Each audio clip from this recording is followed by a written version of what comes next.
আসসালামু আলাইকুম। আমি রোকসানা মিতু। আশা করি সবাই ভালো আছেন। Welcome to Mitu's world. আজ আমি আপনাদেরকে নিয়ে এসেছি সিলেট হরিপুর জেলার একটি পর্যটন কেন্দ্রের সাথে পরিচয় করাতে। তো সে পর্যটন কেন্দ্রটিকে এখানকার লোকাল মানুষ অক্সি ব্রিজ বলে থাকেন। তো এই অক্সি ব্রিজে আসার জন্য সিলেট টাউন থেকে 19 কিলো দূরে আপনাকে আসতে হবে। আপনি বাইক, সিএনজি, নিজের গাড়ি বা নোয়া যে কোনো কিছু দিয়ে আপনারা আসতে পারেন। তো আমি একটি বাইক নিয়েছি। বাইক নিয়ে এখন আপনাদেরকে সেই অক্সি ব্রিজের সাথে পরিচয় করাবো।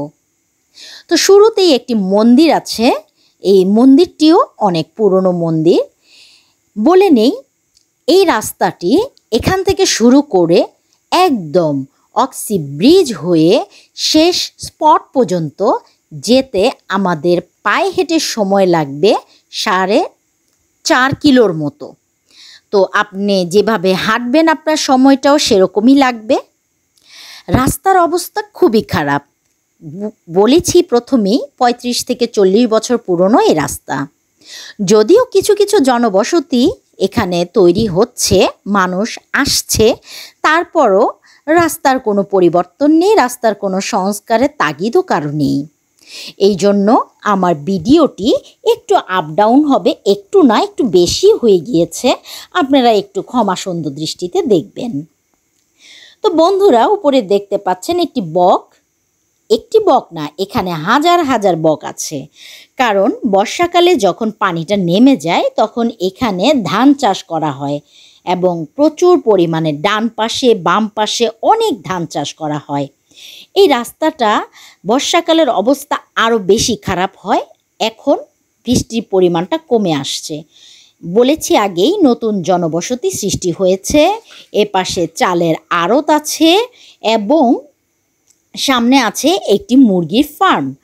মুরগির ফার্মটি থেকেও মানুষ এখান থেকেও মুরগি সিলেটের বিভিন্ন জায়গায় হাট বাজারেও যায়। তো এখানকার কিছু মানুষের প্রধান জীবিকা মৎস্যজীব। মাছ, তারা বর্ষাকালে মাছ প্রচুর পরিমাণে ধরে।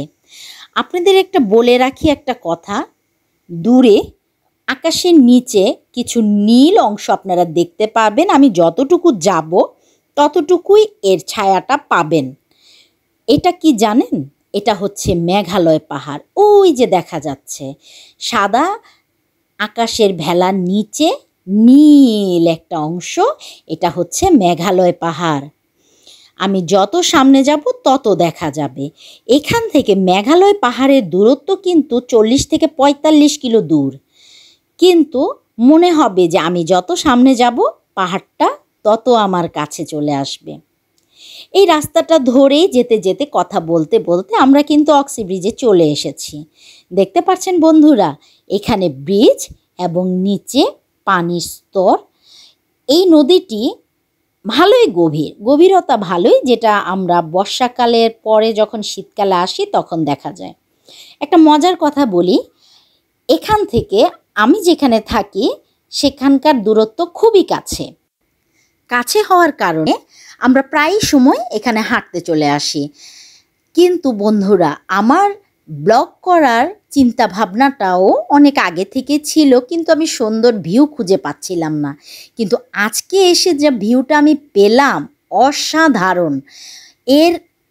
এর কথা আমি নিজের মুখে বলে আপনাদেরকে বোঝাতে পারবো না, যদি না কেউ এখানে আসে। এখন বর্ষার পানির পরিমাণটা কমে গেছে, আশেপাশে বৃষ্টি বাদলার পরিমাণও কমেছে এবং সিলেটে শীতও দ্রুতই চলে আসে। সেজন্য সৌন্দর্যটা মনে হয় আরও বিকট আকার ধারণ করেছে। আমি আজকে বিকেলেই এই ভিডিওটা করেছি এবং এটা ভাবছি যে আমি রাতেই এটা এডিট করব এবং আমি সেটাই করতে বসেছি। এই নদীতে অনেক মাছ পাওয়া যায়, এই নদীতে বা সামনের নদীতে অনেক মাছ পাওয়া যায় এবং এই নদীর মাছ আমি নিজেও খেয়েছি।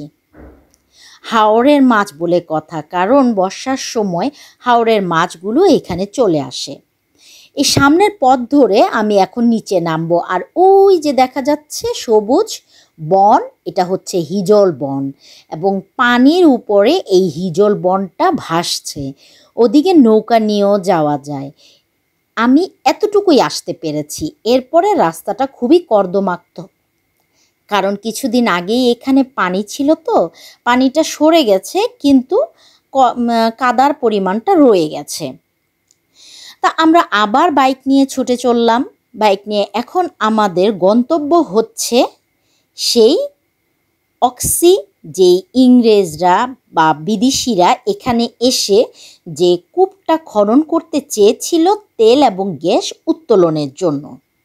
অক্সি ব্রিজটা আমি আপনাদেরকে দেখিয়েছি, যে ব্রিজটার কথা সবার মুখে মুখে। মানুষ মনে করে যে মানুষ বুঝি এই ব্রিজটার জন্যই এই পর্যটন কেন্দ্র। ও আরেকটি কথা, গুগলে আপনি সার্চ দিলে কিন্তু এটি পর্যটন কেন্দ্র হিসেবে পেয়ে যাবেন। কোনো টাকা লাগবে না আপনার, এখানে এন্ট্রি ফি নাই, কিচ্ছু নাই। দেখতে পাচ্ছেন হাতের ডান দিকে কি সুন্দর হিজল বাগান, হিজল বন, পানিতে থই থই করলে অসম্ভব সুন্দর লাগে। এবং বাম দিকে যে যে হাওরের মতো আপনারা দেখছেন, এই তো বর্ষাকাল চলে গেলে নতুন করে আবার সেখানে ধান তৈরি করা হবে, ধান লাগানো হবে। এটি হচ্ছে চালের গুদামঘর।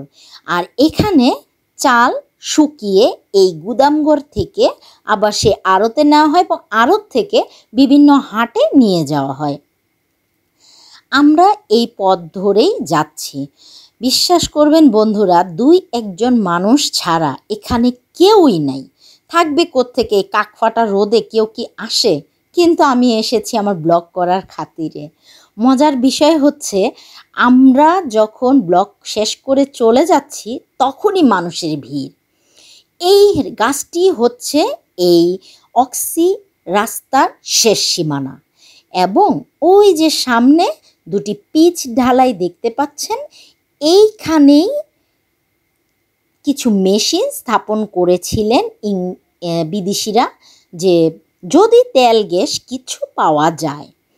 কিন্তু তাদের চেষ্টা বৃথাই গেল, এদিকে আর কিছু পাওয়া গেল না। কিন্তু রয়ে গেল সেই সুবিশাল রাস্তা,